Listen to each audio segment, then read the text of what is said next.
Haven of Rest Missionary Baptist Church Sunday School Lesson number 4, June 26, 2016. The lesson is entitled Ignoring God's Clear Truth. The lesson comes from Romans 1, 18 through 23 and 28 through 32. We were asked to read Romans 1, 18 through 32. The place is Corinth. The time is 56 AD. Teaching today's lesson might take all the wisdom you have and all that God can supply to you through His Spirit. Part of your preparation needs to be prayer that God will give you His wisdom in teaching and in answering the questions that will arise.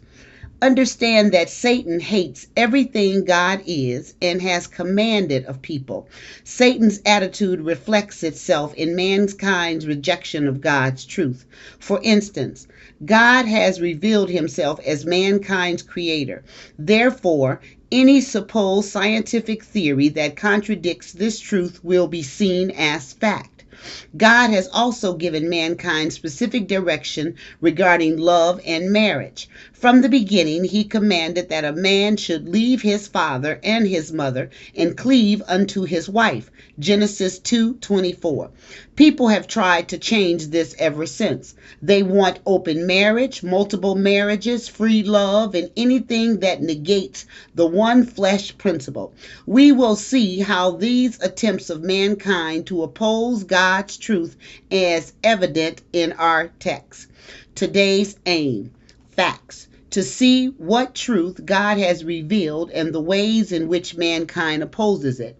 Principle, to avoid the world's ways of thinking and behaving. Application, to secure our actions and thoughts to reflect God's truth, resulting in His blessing. Illustrating the lesson. Stubbornly refusing to believe in God our Creator darkens the mind. This week we have 3 outlines. 1. Revelation of God's wrath, Romans 1:18. 2. Reasons for God's wrath, Romans 1:19 through 23. 3. Execution of God's wrath, Romans 1:28 through 32. Introduction. Our world has indeed gone terribly wrong. Even the most optimistic person must admit that there are grave problems facing humanity, and they are not going away. Like a cancer in the body, however, these problems will never be effectively treated until their cause is accurately diagnosed. Most people seem to think that evil actions are the result of ignorance, mistreatment, poverty, childhood abuse, or some other environmental factor. But while statistics may indicate that such things make it more likely that a person will fall into a corrupt lifestyle, they do not in themselves produce evil. The real answer is given to us by the Bible, and to acknowledge the truth of Scripture is to acknowledge the author of Scripture, and that is something fallen human beings go to great lengths to avoid. Revelation of God's wrath, Romans 1:18. For the wrath of God is revealed from heaven against all ungodliness and unrighteousness of men who hold the truth in unrighteousness. While Paul no doubt had several reasons for writing the book of Romans, one of those clearly was to give to the Church of Jesus Christ a clear and comprehensive presentation of the doctrine of salvation by faith. After greetings and personal comments, Paul turned to the gospel and its power to save, 1:15 through 17. We might have expected at this point a concise 3 or 4 point gospel presentation. However, the apostle began by addressing humanity's needs for the gospel. As powerful as this gospel is, there is one thing that this gospel cannot do. It cannot save any man until that man sees himself as a guilty, lost, condemned sinner. So it is that Romans presents in great detail the universal need for the saving work of Christ. This section of Paul's letter begins with a declaration concerning the wrath or anger of God. Paul said the wrath of God is revealed from heaven, Romans 1:18. Psalms 103:8 says God is slow to anger. He does not destroy people at the first sign of rebellion. He is patient and merciful. Yet God's wrath is a proper reaction to the moral evil, and it is directed at all ungodliness and unrighteousness of men. Romans 1:18. Ungodliness is rebellion against God and acting as if he does not exist. Unrighteousness is rebellion against God's revealed will and acting unjustly toward other people. All evil is the object of God's wrath. Ungodly sinners suppress the truth in their unrighteousness. The idea is that they hold down or push away from themselves the truth about God, even though they know better. People attempt to prove themselves and others that there is no God, or at least no God who judges evil, by living wickedly and constantly pushing the boundaries, because they will not admit that God's judgment upon evil is just. They continue in their sin and try to convince themselves that God does not exist or does not disapprove of their sins. They are deceiving themselves, however, for God's wrath is revealed against them. It is not the promise of future judgment that is in view here, for the verb is present tense and indicates that God's wrath is presently and continuously being revealed. Reasons for God's wrath. Verse 19. Because that which may be known of God is manifest in them, for God hath showed it unto them. 20. For the invincible things of him from the creation of the world are clearly seen, being understood by the things that are made, even his eternal power and Godhead, so that they are without excuses. 21. Because that when they knew God, they glorified him not as God, neither were thankful, but became vain in their imaginations, and their foolish heart was darkened. 22. Professing themselves to be wise, they became fools. 23. And changed the glory of the uncorruptible God into an image made like to a corruptible man, and to birds and four-footed beasts and creeping things. Rejecting divine revelation. Romans 1:19 through 20. The obvious question at this point is, where do we see God's wrath being revealed? People seem to continue in their sin without any apparent consequences. Before answering this question, though, Paul began to list the reasons for God's wrath against sinners. First, unbelievers have rejected God's clear revelation. He has manifested himself throughout creation itself. Creation speaks of a creator and of the creator's eternal power. It also reveals that the creator must be God. That is, he cannot be identified with anything other than deity, for he created being could bring creation into existence. Such divine revelation in what he has created does not tell people all they need to know about the Creator and the salvation he has secured through Christ. However, it does leave all people without excuses for their rebellion. They are condemned by the fact that while there is clear and sufficient evidence that God exists, they still have rejected him. Atheists fall into this camp along with many others. Every person is a created being who lives in a divinely created world, and that creation makes it abundantly clear that a creator exists. Atheists suppress this truth that they inherently know. In a sense, then, there are no true atheists. There are only people who suppress the truth about God's existence, exalting self. Romans 1:21 through 22. Verse 21 affirms that all people know God in the sense that they know he exists. The use of past tense in our text looks back to the whole history of humanity. However, this does not confine God's wrath to the past. His wrath, in fact, is still being revealed from heaven. Verse 18. Even though the revelation of God in his creation was enough for people to know that he exists and is worthy of honor, they did not glorify him as God and were not grateful to him for giving them life and the good things that they enjoyed. Instead, they exalted themselves in their own thoughts and imaginations. As a result, their hearts became spiritually dark, even as they profess themselves to be wise. This is the height of pride, rejecting the truth that is obvious and replacing it with human foolishness. They imagined that they knew more than they really did, and in making this appraisal of themselves, they engaged in a type of insanity. Sadly, this describes our own time as well. Otherwise, intelligent people pridefully reject the truth of God and replace it with their own self serving, foolish speculations, and then they praise themselves for their brilliance. Such arrogance invites the wrath of God. In such a climate, we need to remember Jesus oft repeated spiritual principles. He that shall humble himself shall be exalted. Practicing idolatry, Romans 1:23. The next step downward for proud, rebellious sinners is idolatry.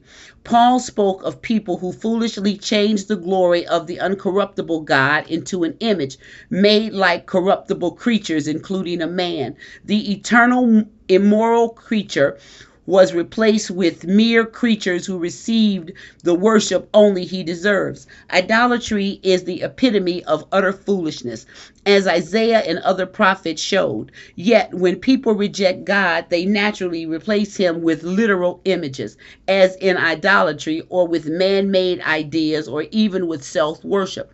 Such actions are worthy of divine judgment, for they distort who God is, proclaim him impotent and non existent, and rob him of the glory due him.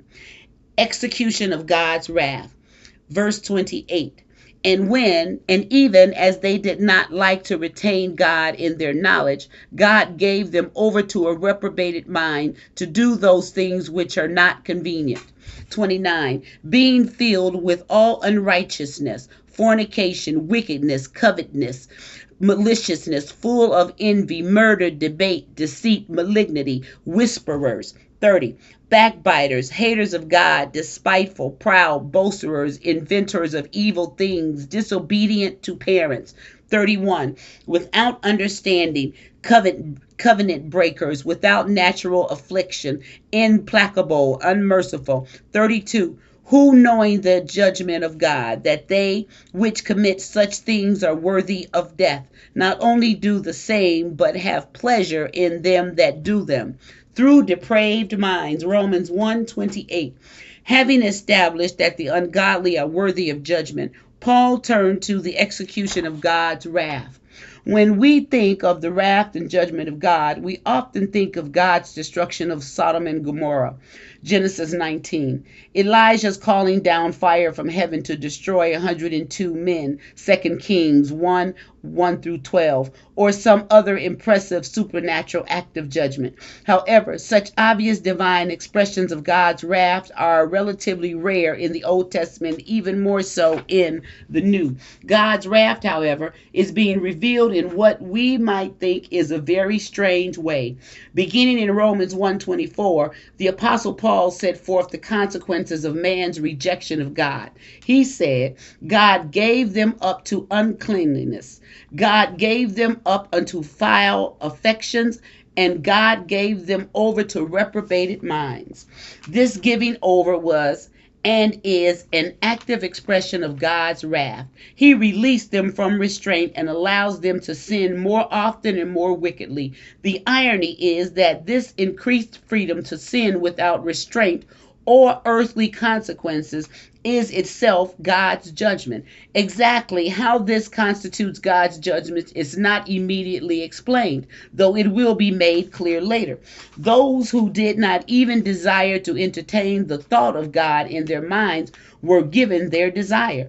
He turned them over to a reprobated mind, Romans 1:28. This means depraved thinking. The word Paul used suggests a mind that finds absolutely no approval from God. Their thoughts are given completely over to things that are detrimental and improper. Genesis 6:5 describes such depraved thinking as continually set on evil through depraved acts. Romans 1:29 through 30. Minds that are focused on wickedness will produce wicked acts. Paul thus began a long list of depraved acts that those who reject God are released to indulge in.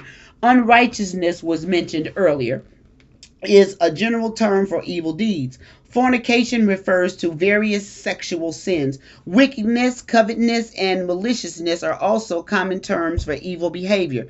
Together with two previous words, they denote in a comprehensive way the wickedness of human beings. Romans 1:29 continues with envy, murder, debate, deceit, malignity. Envy is displeasure over another's success. It can produce many other evil acts, even murder. Debate does not refer to a healthy exchange of ideas, but to strife and contention. Deceit, fraud, malignity refers to a disposition that schemes hurtfully against others.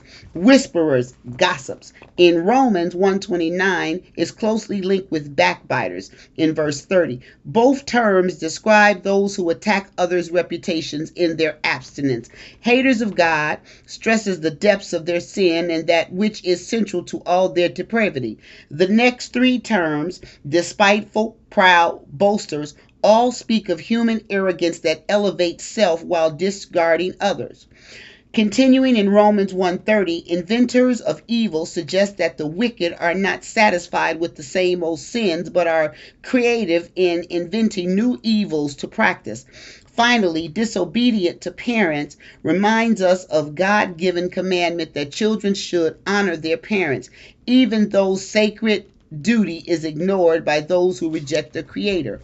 Through depraved character, Romans 1:32.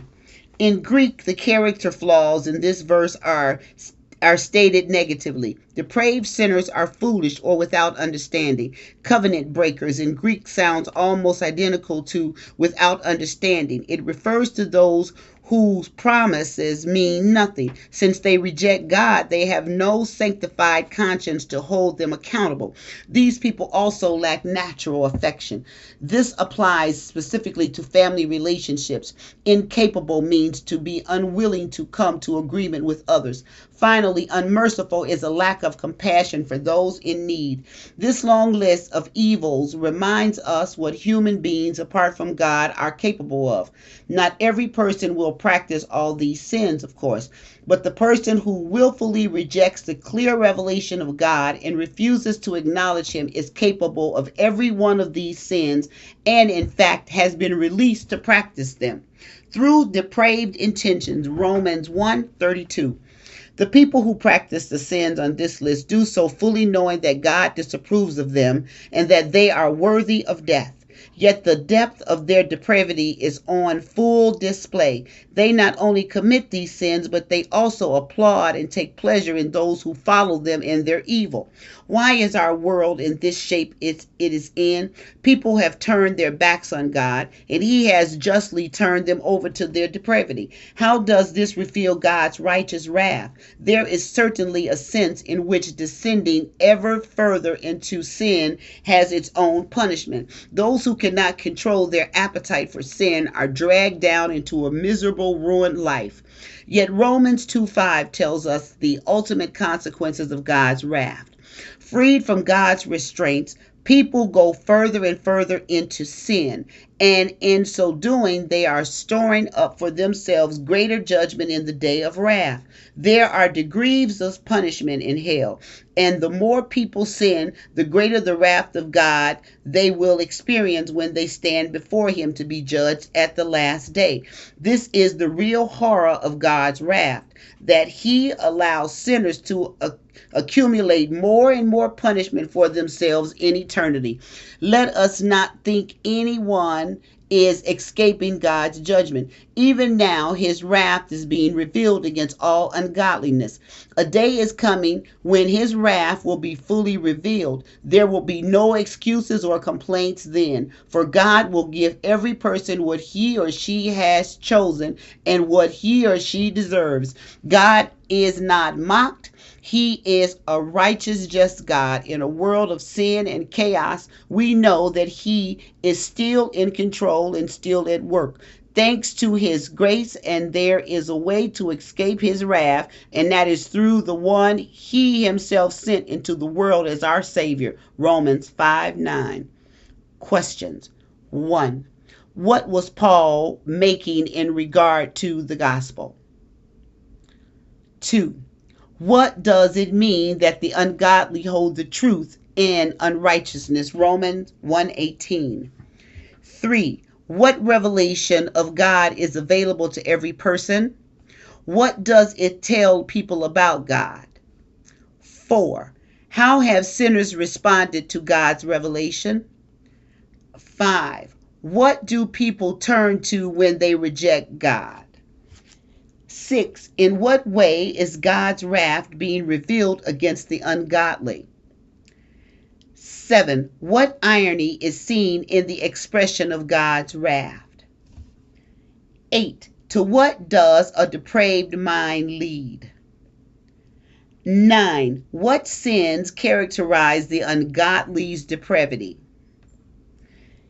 10. How does God's removal of his constraints on sinners express his wrath?